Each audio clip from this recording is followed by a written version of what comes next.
So first, I want to thank everyone for nearing 100 subscribers. I started this channel for fun in 2017. I still do it for fun whenever I have downtime. It took me nearly 3 years, but 100 subscribers ain't too bad. So today, I'll be unboxing and reviewing the Dell G3 1390. Taking it out of the box. Get this out of the cover. And first impressions are, it isn't the thinnest computer you'll find, but considering it to be mainly a gaming computer, it isn't too bad. Though comparing it to a Chromebook, there's a big difference in size, but then again, it isn't a Chromebook. Let's get this open. Removing the paper. Turning this on. Actually, never mind, it doesn't have any charge left. After a quick setup, we can see that the screen is quite good. It gets pretty bright, even in high lit environments. We'll have to see how this translates into battery life though. The keyboard is also really good, with backlit keys that have 3 modes, off, medium, and high, which can be switched with one button. Now let's get into some gaming.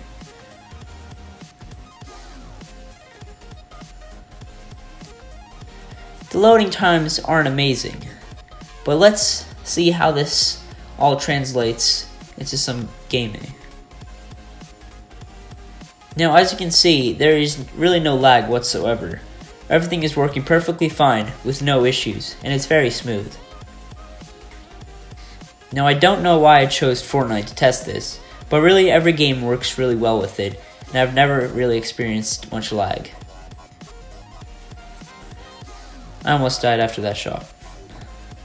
Keep in mind that this is running in all epic settings, and it's doing very well.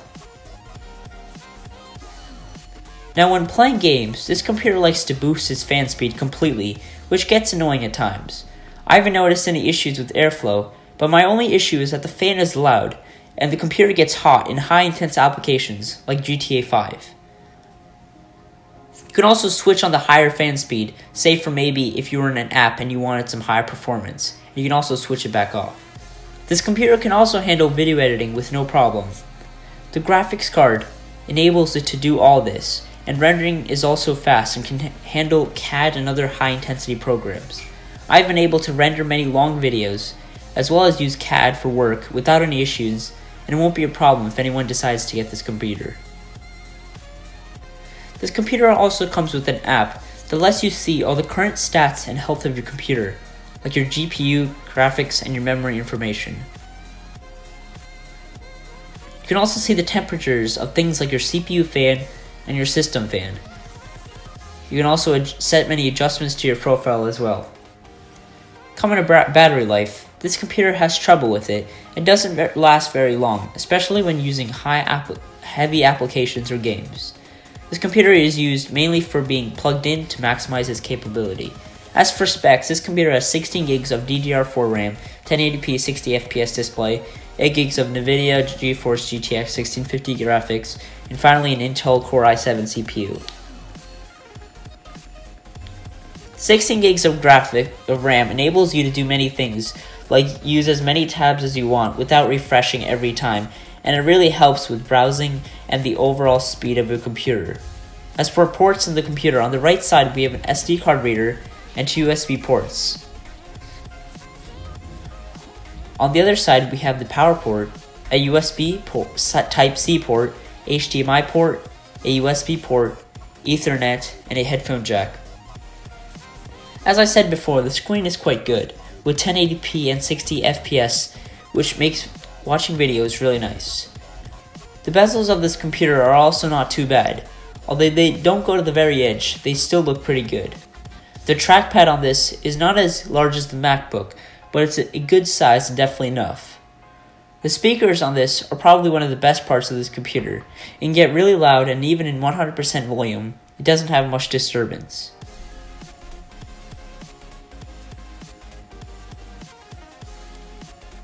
Moving on, the microphone on this is also really good, and you can even record podcasts on this with no issues, which makes voice typing a lot easier. Because of this great microphone, activating Cortana with your voice is no longer a big pain, and you can ask it whatever you want.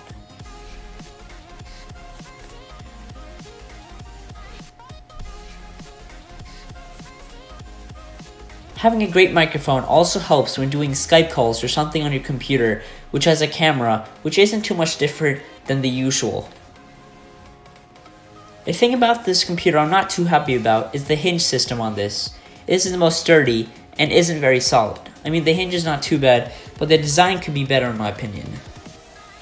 Overall, I think this computer is a great gaming laptop, but it won't be too good to carry around.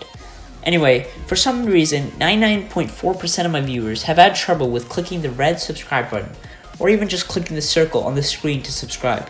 So please subscribe. I've also dropped a link to the product in the description below, if you'd like to check it out. Thank you for watching.